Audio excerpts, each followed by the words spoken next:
Who's that a threat against? Everyone that doesn't like drugs. Fuck you guys. Because here's the thing. I mean, there's an argument of being able to, declassify 0-point energy and to start handing it out. Because you don't want terrorists and people who would want to, like the extremists, right? You don't want the extremists to try to use that energy to eradicate other people who don't think like them. The answer, though, isn't to eradicate other people's thinking, because, by the way, the thing that will keep wars from occurring and individuals into grouping off into radical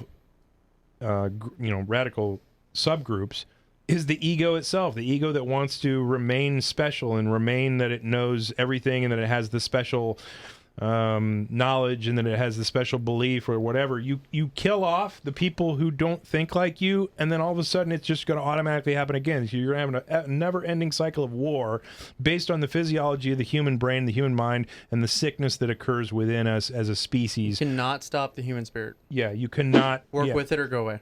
Right. And so you have to be more inclusive, and you have to it is not yours to control, maintain, or operate. Right. It exists as a miracle of existence, so work with it. Because if you kill off everybody that doesn't think like you, you go and kill off the terrorists and you quit. Because, a lot of the problem that we're having with terrorism is that we're fucking creating them every time we drop a bomb on somebody's kid and then becomes radicalized because I'll admit, you kill my kid, my shade of gray is going to move more towards radicalism if you kill my kid, right?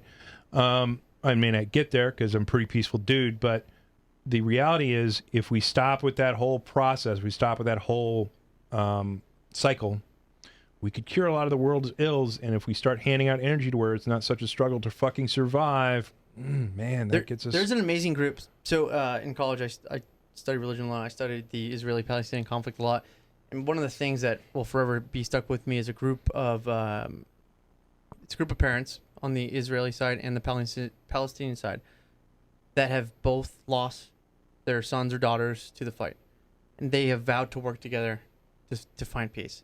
I don't know if there's a better fruition of human spirit than that. Yeah, because they are literally trying to stop the cycle. Yeah, violence begets violence. They both understandably have enough pain to go do something, and you could sit there and be like, I could get that, but that sucks.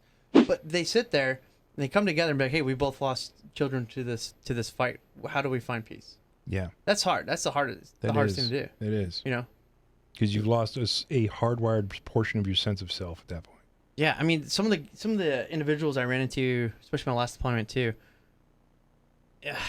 I go back to the junkyard dog example of, if there's a dog that's abused his whole life, it's never loved, it's never cared for, and all it knows is pain and suffering, yeah, it's gonna fucking bite you. What the fuck did you expect? Yeah. If you terrorism on a large scale is a failure of our species. Yeah, it's our failure, not theirs. And any painfully self-deprecating attribute that we have as a species is, again, I wish we would just all, not just Americans, but like literally our species as a whole start viewing problems as an us problem. Fundamental attribution error. Yeah. Mm.